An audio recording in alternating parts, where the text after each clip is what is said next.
Hello အားလုံးပဲမင်္ဂလာပါခင်ဗျာ Green Hat ကနေပညာသင်တန်းကျောင်းကနေပြီးတော့ပြန်လည်ကြိုဆိုလိုက်ပါတယ်အဲ့တော့ဒီသင်ခန်းစာမှာကျွန်တော်ပိုင်3ရဲ့ pairwise XOR ပေါ့ XOR operator အကြောင်းပြောမယ်ပြီးလို့ရှိရင် right shift နဲ့ left shift ကိုကျွန်တော်ဒီသင်ခန်းစာမှာအပြီးပြောသွားမှာဖြစ်ပါတယ်အဲ့တော့ right shift နဲ့ left shift ဒီအရင်ရေးကြည့်တယ်ဘာကြောင့်လဲဆိုတော့ကျွန်တော်တို့ဒီသူက right လို့မှာလား shift လို့မှာလားဆိုတော့တစ်ခုလေးလွှဲလိုက်တာနဲ့ကိုသူ့ရဲ့ value တွေကအရင်ကွာသွားပါတယ်ဟုတ်ပြီနော်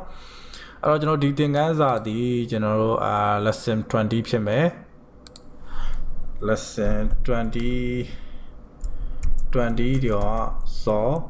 right နဲ့ left rm.py ဆိုပြီးတော့ကျွန်တော်နာမည်ပေးခဲ့လိုက်မယ်ဟုတ်ပြီအဲ့တော့ပထမဆုံးကျွန်တော်တို့ so operator အကြောင်းစပြီးရေးကြည့်အောင် a equal to 5ပေါ့ဟုတ်ပြီနော် b equal to ကျွန်တော်ဒီမှာ3လို့ပဲရေးလိုက်မယ်ပြီးရင် c equal to a so လုံးမယ် so ဒီကျွန်တော်တို့shift နဲ့ number 6နဲ့နှိပ်လိုက်ရပြီc equal to a so b ပေါ့ဟုတ်ပြီနော်ပြီးလို့ရှိရင်ကျွန်တော်ဒီမှာဒီကောင် print ထုတ်လိုက်မယ်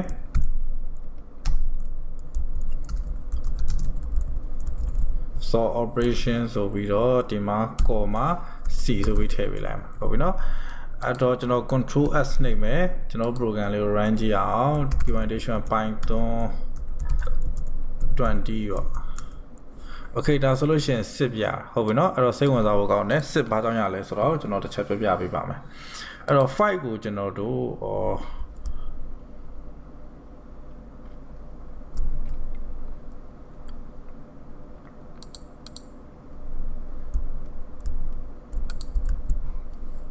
ဟုတ်ပြီကျွန်တော်တို့ဒီမှာဟုတ်ပြီဒီနားလေးမှာတွက်လိုက်မယ်အဲ့တော့ 5 ကိုကျွန်တော်တို့ binary ပြောင်းမယ်ဆိုလို့ရှိရင်101ပေါ့ဟုတ်ပြီเนาะသူ့ကျွန်တော် 8 bit representation နဲ့ကြည့်မယ်ဆိုလို့ရှိရင်ဒီရှေ့ကနေပြီးတော့နောက်တော့355လုံးထည့်ပေးလိုက်ပေါ့1 2 3 4 5ဒါဆိုလို့ရှိရင်ဒါ5တွေ့ဟုတ်ပြီเนาะအဲ့တော့3ကိုပြောင်းမယ်ဆိုလို့ရှိရင်တော့3ကို binary ပြောင်းမယ်ဆိုတော့11ပဲရမယ်ကျွန်တော်ပြောင်းတော့မပြတော့ဘူးဘာကြောင့်ဆိုတော့လွယ်တယ်အကုန်2နဲ့စားတာပဲအဲ့ဒီရှေ့မှာ3 1 2 3 4 5 6လုံးရှိမယ်ဟုတ်ပြီအကောင်တွေကိုကျွန်တော်တို့ဘာလုပ်မှာလဲဆိုတော့ so operation လုပ် so operation လုပ်တဲ့ကောင်11ဆိုလို့ရှိရင်သူကဘာပြန်ပေးလဲဆိုတော့0ပဲပြန်ပေးတယ် okay 0နဲ့1ဆိုလို့ရှိရင်ဘာပြန်ပေးလဲဆိုတော့1ပြန်ပေးတယ်0နဲ့1နဲ့0ဆိုလို့ရှိရင်ဘာပြန်ပေးလဲဆိုတော့1ပဲပြန်ပေး0 0တွေကတော့သူက0 0 0 0ပဲသွားတယ်ဟုတ်ပြီเนาะအဲ့တော့110ပေါ့110ဒီကျွန်တော်တို့ binary နဲ့ကြည့်မယ်ဆိုလို့ရှိရင်ဒီမှာ110ဒါဆိုလို့ရှိရင်11ဒီမှာဟုတ်ပြီနော်110ကိုကျွန်တော် convert လုပ်မယ်ဆိုလို့ရှိရင်ဒီမှာ10ဆိုပြီးရလာတယ်ဟုတ်ပြီနော် so operation ဒီ20တိုင်းဖြစ်တယ်အဲ့တော့ဒီမှာကျွန်တော်တစ်ခေါက်ပြင်ပြီးပြပေးမယ်11ပေါ့1နဲ့1နဲ့ဆိုလို့ရှိရင်ဘာပြန်ပေးလဲဆိုတော့0ပြန်ပေးတယ်0နဲ့1ဆိုလို့ရှိရင်1ပြန်ပေးတယ်1နဲ့0ဆိုလို့ရှိရင်1ပြန်ပေးတယ် so operation ကတခြားကောင်နေနဲ့နည်းနည်းလေး꿰တယ်ဘာ꿰ရလဲဆိုတော့11ဆိုလို့ရှိရင်0ဖြစ်တယ်0 0ဆိုလို့ရှိရင်1ပဲနည်းနည်းပြောင်းပြန်ဖြစ်တယ်ဟုတ်ပြီနော်0နဲ့1ဆို1ဖြစ်တယ်1နဲ့0ဆိုလည်း1ဖြစ်11ဆိုလို့ရှိရင်0ဖြစ်တယ်0 0ဆိုလို့ရှိရင်လည်း0ပဲဟုတ်ပြီနော်တခြားကောင်တွေမှာဆိုလို့ရှိရင်1ဟိုမှာ m မှာဆိုလို့ရှိရင်10ဆိုလို့ရှိရင်0ပဲ01ဆိုလို့ရှိရင်လည်း0ပဲဒါကကျတော့ and operation ပေါ့ so operation ကကျတော့သူ့ရဲ့ပြောင်းပြန်ဖြစ်တယ်ဟုတ်ပြီနော်အဲ့တော့ or ရဲ့ပြောင်းပြန်ဥပမာ or ဆိုလို့ရှိရင်လည်းအဲ့လိုပဲဟုတ်ပြီနော် or ရဲ့ပြောင်းပြန်လည်းဖြစ်တယ် okay ဟုတ်ပြီအဲ့တော့နောက်သင်ခန်းစာတစ်ခုအနေနဲ့ကျွန်တော်တို့left shift တို့ right shift တို့တွားရအောင် left shift right shift ကအရင်စိတ်ဝင်စားဖို့ကောင်းတယ်အဲ့တော့ဒီ low level programming မှာဥပမာ C တို့ဘာတို့မှာဆိုလို့ရှိရင်လည်းဒီ bit တွေ byte တွေဒီကင်ရေးမယ်ဆိုလို့ရှိရင်ဒီ left shift တွေ right shift ဆိုတဲ့ operator တွေသုံးပြီးတော့ရေးရပါတယ်အဲ့တော့ဥပမာနဲ့ကျွန်တော်ဒီ left shift right shift ပေါ့အဲ့တော့ကျွန်တော်တို့ဒီမှာ h equal to 10ပေါ့ဟုတ်ပြီနော်သူ့ရဲ့ binary value ဒီ1010သူ့ကျွန်တော်တို့ဘာဟို8 bit representation နဲ့ကြည့်မယ်ဆိုလို့ရှိရင်ဒီမှာရှေ့ကနေပြီးတော့304လုံးထပ်ထည့်ပေးလိုက်မယ်ဒါဆိုလို့ရှိရင်00001010ပေါ့ဒါဒီh ပေါ့အဲ့တော့ဟုတ်ပြီ h ကိုမှကျွန်တော်တို့ဘာလုပ်မှာလဲဆိုတော့right shift လုပ်မယ် right shift လုပ်မယ်ဆိုတော့ဘယ်လိုပုံစံမျိုးလဲဆိုတော့ဒီမှာဥပမာထားပါတော့ y equal to h ဒီမှာ shift ဒါ shift လုပ်တဲ့ operator shift လုပ်တဲ့ operator ဒီမှာ2လို့ရေးလိုက်မှာဟုတ်ပြီနော်2နော်နောက်က2ဟုတ်ပြီ2ဆိုလို့ရှိရင်သူကဘာဆိုလို့ချင်းလဲဆိုတော့ pin နှလုံးကိုသူကတွန်းထုတ်မယ်လို့ပြောတာဘယ်ဘက်ကိုတွန်းထုတ်မှာလဲဆိုတော့ right ညာဘက်ကို ညာဘက်ကို right ဘက်ကိုတွန်းထုတ်မှာဆိုဒီမှာ pin နှလုံးသွားကြည့်မယ်1နဲ့0နောက်ဆုံး pin နှလုံးဒီ pin နှလုံးကိုသူကတွန်းထုတ်ပလိုက်မှာဟုတ်ပြီနော်အဲ့တော့တွန်းထုတ်ပလိုက်မယ်ဆိုတော့သူကဘာကြီးကြံမလဲဆိုတော့ဒီမှာ000010ပေါ့ဒီ6လုံးပဲကြံမယ်ဒီ6လုံးမှာကျွန်တော် 8 bit representation နဲ့ပြန်ကြည့်မယ်ဆိုလို့ရှိရင်ဒီရှေ့မှာကျွန်တော်တို့00ပေါ့နှလုံးပြန်ထည့်ပေးလိုက်မယ်โอเคဒါဆိုလို့ရှိရင်ကျွန်တော်သူ့အဖြေဒီ0000နဲ့10ပဲဒီနောက်ကရှိတဲ့10စီထွက်သွားပြီးတော့နောက်ကဒီဘက်ကနေပြီးတော့0နှလုံးထပ်ပြီးတော့ဝင်လာတယ်ဒါဒီ right shift အဲ့တော့ငကုံမွေးရှိရသည်1010ဒီသူ့ရဲ့ value ဒီ10သူ့ value ဒီကျွန်တော်တို့10ဟုတ်ပြီနော်အဲ့တော့ဒီမှာ10ကိုကျွန်တော်သွားကြည့်မယ်ဆိုသူ value က2ပဲရှိတော့တယ်ဟုတ်ပြီနော်တော်တော်ကြီးကျော်သွားတယ်10နဲ့2နဲ့ကွာသွားတယ်အဲ့တော့ကျွန်တော်တစ်ခုမှတ်ထားမှာ right shift ဒီဟုတ်ပြီနော် right shift ဒီ value တွေငယ်သွားတယ် right shift လုပ်မယ်ဆိုလို့ရှိရင် value တွေငယ်သွားတယ်အဲ့တော့ left shift ဆိုလို့ရှိရင်တော့သူ့ရဲ့ပြောင်းပြန် value တွေဘာဖြစ်သွားမလဲဆိုတော့ကြီးသွားမယ်ဟုတ်ပြီနော်အဲ့တော့ right shift ဆိုတော့ဒီ right shift လုပ်တဲ့ program လေးကိုကျွန်တော်တို့ရဲ့ Python မှာတစ်ချက်ရေးကြည့်အောင်စမ်းပြီးတော့ okay အဲ့တော့ကျွန်တော်ဒီကောင်လေးကိုဒီကောင်လေးဒီတိုင်းပဲထားလိုက်မယ်ထားလိုက်ပြီးတော့ဥပမာထားပါတော့ကျွန်တော် h equal to 10ပေါ့အဲ့တော့ y equal to h ဆိုပြီးတော့ကျွန်တော်ဒီလိုသွားမယ်ပြီးလို့ရှိရင်2ပေါ့ဒါနှလုံးတွန်းထုတ်မယ်ပေါ့အဲ့တော့ကျွန်တော်ဒီမှာ print ဆိုပြီးတော့ရေးမယ်ပြီးလို့ရှိရင်ဒီမှာ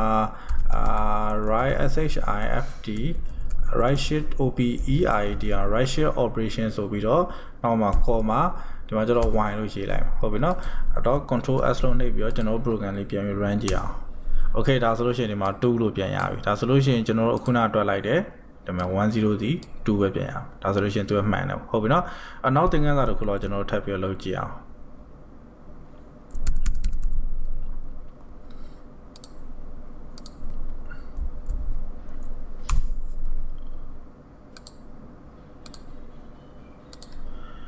โอเคဒီသင်ခန်းစာမှာကြတော့ကျွန်တော်တို့ဘာလုပ်မလဲဘာလုပ်ရင်ကောင်းမလဲဆိုတော့ဥပမာကျွန်တော်တို့15ပေါ့ဟုတ်ပြီနော်15ရှိမယ်15ကိုဥပမာ h equal to 15ပေါ့အဲ့တော့ y equal to ဒီကောင်ကို h ကိုဘာလုပ်မှာလဲဆိုတော့တွန်းထုတ်မယ် h ကိုကျွန်တော် right shift လုပ်မယ်ဘယ်လောက် right shift လုပ်မလဲဆိုတော့3ဆိုပြီး3လုံး right shift လုပ်မယ်ဟုတ်ပြီနော်အဲ့တော့15ကိုကျွန်တော်တို့အရင်ဆုံး binary ပြောင်းဖို့လုပ်မယ်အဲ့တော့ဒီမှာ15ရှိမယ်ဒီကောင်ကိုကျွန်တော်တို့ binary ပြောင်းမယ်အဲ့တော့2 9လီ14ဆိုတော့1ကြံမယ်ပြီးလို့ရှိရင်2 2လီ2 3လီ6ဆိုတော့လေဒီမှာ1ကြံမယ်အဲ့တော့2တက်လီ2ပေါ့အကျွင်း1ပေါ့အဲ့တော့1လေးလုံးโอเคဒီမှာ1လေးလုံးမှန်လားတော့မသိဘူး1လေးလုံးဆိုတော့0000 8 bit ဖြစ်အောင်လို့111ပေါ့ဟုတ်ပြီနော်အဲ့ဒီကောင်မှာကျွန်တော်ဘာလုပ်မှာလဲဆိုတော့ right shift လုပ်မှာ right shift ကိုဘယ်နှလုံးလုပ်မှာဆိုတော့3လုံးလုပ်မှာဟုတ်ပြီနော်3လုံးဆိုတော့ဒီ3လုံးပေါ့ဒီညာဘက်က3လုံးတွန်းထုတ်မှာအဲ့တော့တွန်းထုတ်မှာဆိုတော့သူ့ရဲ့ကြံခဲ့မဲ့ value ဒီဘယ်လောက်ဘာကြီးကြံခဲ့မလဲဆိုတော့ကျွန်တော်ဒီမှာ000001ပဲကြံခဲ့မယ်ဟုတ်ပြီနော်အကောင်မှာကျွန်တော်တို့8 bit representation ဖြစ်အောင်လို့ထွက်သွားတဲ့3လုံးရဲ့ဒီဘက်ကနေပြီးတော့03လုံးပြန်ပြီးထည့်ပေးလိုက်မှာโอเคဒါဆိုလို့ရှိရင်သူ့အဖြေဒီ1ပဲရှိတော့တယ်ဟုတ်ပြီနော်နောက်ကိုမူရင်းရှိတဲ့15ဒီ right shift လုပ်ပြီးတဲ့အချိန်မှာ1ပဲကြံတယ်ဟုတ်လားမသိဘူးကျွန်တော်စမ်းကြည့်အောင်ငကုံဝင်းရှိတဲ့15ဟိုမှာကျွန်တော်ဘယ်နှလုံးလောက်တာလဲဆိုတော့3လုံးလောက်တာဟုတ်ပြီနော်3လုံးလောက်တာအဲ့တော့ control s နှိပ်မယ်ကျွန်တော် program လေး run ကြည့်အောင် okay ဒါဆိုလို့ရှိရင်ဒီမှာ1ပဲကျန်တယ်ဒါဆိုလို့ရှိရင်ကျွန်တော်တို့ခုနရှင်းပြချက်ဒီအကုန်လုံးမှန်တယ်အခုကျွန်တော်တို့ left shift လုပ်ကြည့်အောင်အဲ့တော့ left shift လုပ်မယ်ဆိုတော့ဒီမှာ h ကိုကျွန်တော်ဒီမှာဟုတ်ပြီနော်ဒီလိုပုံစံမျိုးရေးလိုက်မယ် control s နှိပ်မယ်ပြီးလို့ရှိရင်ကျွန်တော် program run ကြည့်အောင်အိုး120အောင်ထွက်တယ်120ဆိုတော့ကျွန်တော်စမ်းကြည့်မယ်โอเคအဲ့တော့ကျွန်တော်တို့အခုနတော့က value ဒီ15ရဲ့ binary value ဒီမဲ့ဟုတ်ပြီနော်000111ဟုတ်ပြီနော်အဲ့တော့ကျွန်တော်ဒီမှာရေးလိုက်ပြန်ရေးလိုက်မယ်00001111ဒါ15ရဲ့ binary value အခုကျကျွန်တော်တို့ဘာလုပ်မှာလဲဆိုတော့ left shift ဟုတ်တယ်နော် left shift လုပ်မှာဘယ်ဘက်ကိုတွန်းမှာဘယ်နှလုံးတွန်းမှာလဲဆို3လုံးတွန်းမှာအဲ့တော့ဘယ်ဘက်ကကောင်လာကြည့်မယ်ဒီ3လုံးရှိမယ်ဒီ3လုံးကိုကျွန်တော်ဘာလုပ်ပါတွန်းထုတ်ပလိုက်မယ်ဆိုတော့ဒီ3လုံးကထွက်ကြသွားမယ်ဒါဆိုလို့ရှိရင်နောက်ကဘယ်နှလုံးကြံမလဲဆိုတော့5လုံးကြံမယ် အဲ့တော့9လုံးဒီဘယ်ကောင်တွေဖြစ်မလဲဆိုတော့ကျွန်တော်ဒီမှာ0111ပေါ့ဒီ9လုံးကျန်မယ်ဒီ9လုံးမှာကျွန်တော်8 bit representation ဖြစ်ချင်တဲ့အတွက်ကျွန်တော်ဒီအခုက left ဘက်ကနေတွန်းတာဖြစ်တဲ့အတွက်ကျွန်တော်ဒီဘက်ကနေပြီးတော့3ည3လုံးထည့်ပေးမယ်1နဲ့3ဒါဆိုလို့ရှိရင်1လုံး2လုံး3လုံး4လုံး5လုံး6လုံး9လုံး10လုံးဟုတ်ပြီနော်အဲ့တော့10လုံးမှာဆိုတော့ဒီထားပါတော့111100 3လုံးဒီဘယ်လောက်ဖြစ်မလဲပေါ့ဟုတ်ပြီနော်1 4လုံး0 3လုံးရဲ့အဖြေဒီဘယ်လောက်ဖြစ်မလဲဆိုတော့ကျွန်တော်တစ်ချက်သွားကြည့်အောင်အဲ့တော့ဒီမှာ1 4လုံး0 3လုံးပေါ့1နဲ့3လုံးထည့်လိုက်မယ်convert လုပ်ကြည့်လိုက်မယ် okay ဒါဆိုဒီမှာ120ထွက်တယ်ဒါဆိုလို့ရှိရင်ကျွန်တော်ခုနရှင်းပြတဲ့အချက်အားလုံးဒီမှန်တယ်အဲ့တော့ကျွန်တော်တခုသိရမှာ left shift လုပ်မယ်ဆိုလို့ရှိရင်ဒါ left shift ပေါ့ left shift လုပ်မယ်ဆိုလို့ရှိရင်ဒီဘက်ကနေပြီးတော့3ညတွေဝင်လာမှာဒီဘက်ကနေ3ညတွေဝင်လာပြီးတော့ဘယ်ဘက်ကိုထွက်သွားမလားဒီဘက်ကိုခုံထွက်သွားမှာဟုတ်ပြီနော် right shift လုပ်မယ်ဆိုလို့ရှိရင်တော့ဒီဘက်ကနေ3ညတွေဝင်လာမယ်ဒီရှေ့မှာရှိတဲ့ bit တွေကဒီအောက်ကိုခုံထွက်သွားမှာဟုတ်ပြီနော်ညာဘက်ကိုခုံထွက်သွားမှာဘယ်ဘက်ကိုဒီ left shift လုပ်မယ်ဆိုလို့ရှိရင်တော့ဘယ်ဘက်က3ညတွေခုံထွက်ပြီးတော့နောက်ထပ်ညာဘက်က value တွေထပ်ပြီးတော့ဝင်လာမှာပေါ့အဲ့လိုပုံစံမျိုးအဲ့တော့ဟုတ်ပြီဒီမှာနည်းနည်းလေးရှုံနိုင်သေးတယ်ရှုံနိုင်ဆိုတော့ကျွန်တော်နောက်ထပ်တစ်ပုတ်တော့ထပ်ပြီးရေးကြအောင်အဲ့ဒီမှာ15ကိုကျွန်တော်15မသုံးတော့ပဲဒီမှာ20လို့ရေးလိုက်မယ်ဒီတစ်ခေါက်ကျကျွန်တော်နည်းနည်းမြင့်အောင်ကျွန်တော်4လောက်ထိထည့်လိုက်မယ်ဟုတ်ပြီနော်အဲ့တော့ control s နှိပ်ပြီးတော့ကျွန်တော် program run ကြည့်အောင် okay 320လောက်ထွက်တယ်ဟုတ်ပြီနော်320ထွက်တယ်ဒီခေါက်ကကျွန်တော်ဘယ်လောက်ထွက် left shift ကိုမှကျွန်တော်4လုံးတွန်းထုတ်တာအဲ့ left shift 4လုံးတွန်းတာအဲ့တော့20ကိုကျွန်တော်တို့အရင်ဆုံးရှာရမယ်20ကိုကျွန်တော်တို့အရင်ဆုံးသွားရှာမယ်20 value ဘယ်လောက်ရမလဲဆိုတော့210လီ20အကျွင်းဒီ3ည25လီ10အကျွင်းဒီလည်း3ညပဲအဲ့တော့22လီလေးအကျွင်းဒီ1ရမယ်နှစ်တက်လီနှစ်အကျွင်းဒီ3ညပေါ့အဲ့တော့10100အဲ့တော့10100ဟုတ်ပြီနော်အဲ့တော့မှကျွန်တော်8 bit representation ဖြစ်အောင်လို့ဒီရှေ့မှာ3ည3လုံးထည့်ပေးလိုက်မှာโอเคအဲ့တော့မှကျွန်တော်တို့ဘာလုပ်မှာလဲဆိုတော့ left shift လုပ်မှာဒီဘက်ကနေတွန်းထုတ်မှာဘယ်နှလုံးတွန်းထုတ်မှာလဲဆိုတော့4လုံးတွန်းထုတ်မှာဟုတ်ပြီနော် left shift 4လုံးတွန်းထုတ်မှာ4လုံးတွန်းထုတ်မှာဆိုတော့ဒီရှေ့က4လုံးထွက်သွားမယ်ဟုတ်ပြီနော်ဒီရှေ့က4လုံးထွက်သွားမယ်အဲ့တော့နောက်မှာ4လုံးကျန်ခဲ့မယ်နောက်မှာ0100ဆိုတဲ့4လုံးကျန်ခဲ့မယ်အော်သူ့နောက်ကနေပြီးတော့ကျွန်တော်တို့0 4လုံးဖြည့်ပေးရမယ်ဘာကြောင့်လဲဆိုတော့ကျွန်တော် left ကနေတွန်းတာဖြစ်တဲ့အတွက်1နဲ့3 4အဲ့တော့ကျွန်တော်တို့ရဲ့အဖြေဒီ1000001နောက်မှာ3ည1နဲ့3 4 5 6 1နောက်မှာ3ည6လုံးရှိမယ်အဲ့ကောင်လို့ကျွန်တော်တစ်ချက်တွက်ကြည့်အောင်ဒီမှာလာပြီးရေးကြည့်အောင်1နောက်မှာ3ည6လုံးထည့်လိုက်မယ်1နဲ့3 4 5 6အိုး64ရတယ်တခုတော့မှားနေပြီအဲ့တော့4လုံးတွန်းထုတ်တဲ့အချိန်မှာကျွန်တော်တို့ error နည်းနည်းရှိတယ်အဲ့တော့ဟိုမှာဒီမှာကျွန်တော်တို့ output ထုတ်တဲ့အချိန်မှာ320လို့ပြရတယ်သို့တော့ကျွန်တော်တို့တကယ်တွက်ကြည့်တဲ့အချိန်မှာတော်တော်ရွနည်းနေတယ်ဟုတ်ပြီနော်အဲ့တော့ဒီ17မိနစ်ကျော်သွားပြီဆိုတော့ကျွန်တော်အဲ့ဒီ error နောက်သင်ခန်းစာမှာကျွန်တော်ဆက်ပြီးတော့ရှင်းပြပေးပါမယ်အားလုံးကိုကျေးဇူးများတင်ပါတယ်ခင်ဗျာဒီသင်ခန်းစာနဲ့ပတ်သက်ပြီးနားမလည်ဘူးဆိုလို့ရှိရင်တော့ကျွန်တော်ရဲ့ဒီ